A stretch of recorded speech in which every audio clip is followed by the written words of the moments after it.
Hi, everyone, and welcome back to Grow Great Live. I'm your host, Ria Lala, and with me, of course, are Antonia Dodge and Mariana Pollock.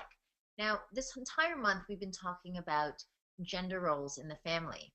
And next month, we want to talk a bit about uh, the narratives or the stories that we put onto our children. You know, we have these one-liners that we tend to bring into our dialogue, like you're the clever one, or you're the difficult one, or you're the creative one. So we want to explore, just give you a little teaser of what's coming up next month, and see the effects of having these stories projected onto our kids. So we'll start off with Antonia, and I'd love to hear your thoughts. This is a topic I'm really excited to explore this next month, because this is when we talk about, this month we've been talking about assigning gender roles. And I think one of the reasons why we do that is to simplify our lives, right? We're trying to figure out where everybody fits, and one of the most obvious differences between people are men and women. So we're trying to figure out how we work, how we operate, who should be doing what, and it's actually an attempt, I think, to simplify our lives. Well, sometimes that can get carried one step further into assigning roles on our children in an attempt to simplify parenting. Our children are, other human beings are super complicated. We're made up of so many different things. I mean, it takes a lifetime just to understand ourselves, and we're inside of ourselves, traveling with ourselves 24/7. So other people seem just like ridiculously off the charts complicated. And our children even more so, because not only are they another person, but they're also being fashioned and shaped like all the time. They're changing constantly. Having a 2.5-year-old has really taught me that basically any trait I don't like of hers, I just have to wait it out for like 6 months, and then it's going to be a completely different trait, because children change so quickly. So in an attempt, I think, to manage the situation, sometimes we place on our children roles that help us simplify who they are in our lives. So I think of the roles that my parents had for my brother and sister and I. My brother was the smart one. He had this ridiculously high IQ. He could say three-syllable words at 8 or 9 months. I mean, it was just all this ridiculous off-the-chart stuff. And so Ty was always the smart one, right? And that was a role that he actually struggled with his whole life, because if something didn't come easily to him, he believed he had this expectation that he could just easily figure it out. So he would abandon anything that didn't come easy. And his struggle as an adult then was to try to learn to be a hard worker. My sister had this narrative around her that she was a wounded bird, that she was broken and oversensitive.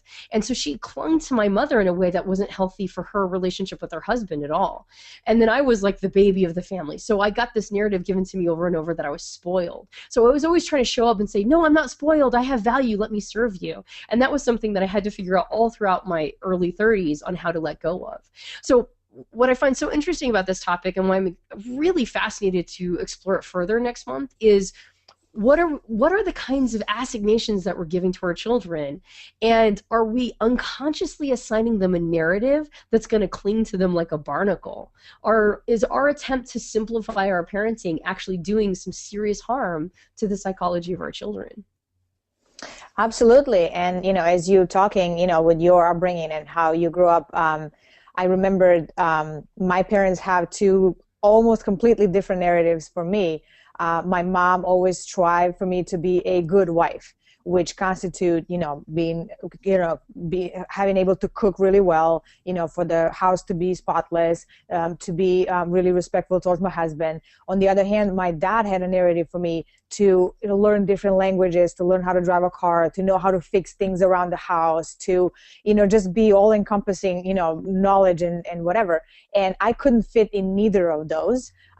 Needless to say, I learned a lot from both of them, which almost makes me a perfect wife now, because I can cook and fix things, joking aside. But that was when I realized that, hey, this is not cool, to have something like that placed upon your child, and not, like you said, wait it out and see who they are as they're growing up. So that was one instance. Another instance that I actually made a huge mistake Years ago, I met a mom that my husband was coaching soccer, her son, he was coaching him soccer, and she also had two younger boys, and they were twins. So I guess I wanted to connect with the mom, and I kind of said, hey, so who's the good one and who's the naughty one? And she just looked at me, and, you know, even though it was said jokingly, it jarred me to my bones. And she said, don't label my children, they're neither. And that's when actually that was the second part, you know, to the first part of being very conscientious of what kind of narrative and what kind of label, if you will, would I put on anybody else's children, and especially mine. So now, you know, we sometimes joke about that, but it's very, very, very conscientious how we let them develop and how we see them. And yes, they are changing, and, you know, they're changing for the rest of their lives, not as quickly as they are, you know, in this age. But yeah, something to be very conscientious. And, you know, I am also very excited, you know, as we explore this topic next month. Yeah, I am too. What's coming up for me is agreement completely to have a hypervigilance about what words and labels you use around your children, but the subtleties of that, because sometimes it's not just about the labels. So we can cut that out of our vocabulary and be aware of what we're projecting, but how is it showing up in the minute ways? So for example, if I'm sitting around the dinner table and I have my two children there, and I know that I'm talking about something that might have more of an astronomical slant, and I feel that those concepts and those ideas, my older child, who's really only 19 months older, can handle them more.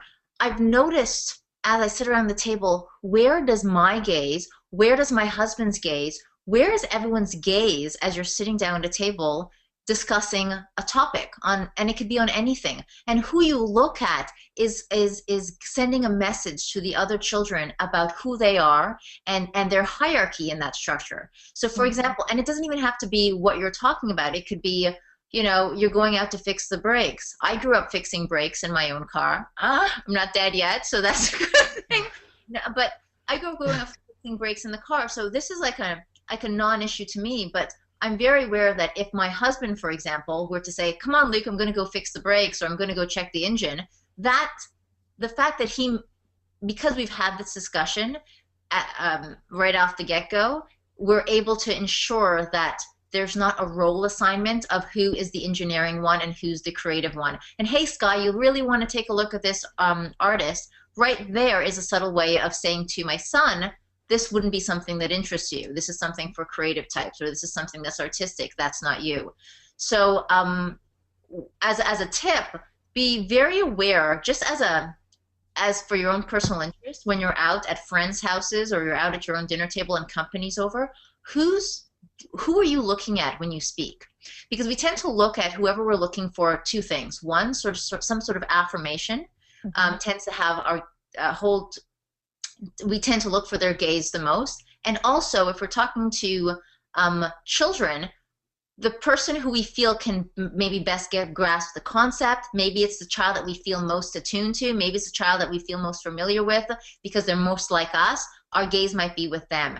And that unconsciously is sending a label as well. So look at that, and just look at when you have different duties that are in the household, whose name are you calling and whose name's coming up and who you're looking at in those situations as well, the subtleties of that, because that goes a long way just as much as having a label that's out there. Sometimes that's much more insidious and long-lasting about how they're perceived in the context of the family.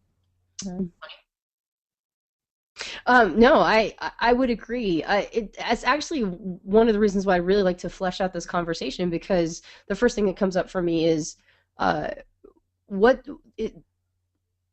is there a fine line between acknowledging their interests and assigning them a role? Recognizing that, you know, like one might be interested in stargazing and the other one has shown zero interest and is like, yeah, I'm not into that. And going, hey, so you're the stargazer, you want to go hang out, there's like, you know, the Perseids are happening, you want to go check it out, and you're invited too if you want to, but recognizing that person's probably not going to be into it, versus going, you're the stargazer, right, and you're not. So I think it'd be really interesting to sort of flesh it out, going, how do we honor their unique differences and at the same time not enforce our concept of our kids and project it onto them. I think it'll be a really interesting conversation around that. Oh yeah, I Yeah. can't talk about that specifically. Mariana, final words on this topic? Yeah, well, mine would be that we all know our children, and we all, I mean, as quickly as much as they change, we kind of have, a understanding of them, how they are.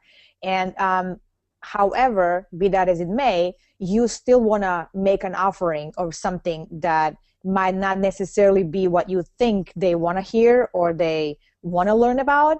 But you never know which stage they are, in their lives. So if one of them is not interested in volleyball whatsoever, he's still, like Antonia said, he can be still invited to go to it because he might find something interesting, not just about the game. Maybe he meets something that, he meets somebody who he can have a nice conversation with. So I believe that offering options that are different from what our perception of them is, it's crucial.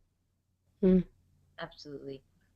Again, this is going to get really juicy next month, and we have a whole hour conversation on the topic, so you don't want to miss it. But for now, that's Grow Great Live signing out for this month, and take care.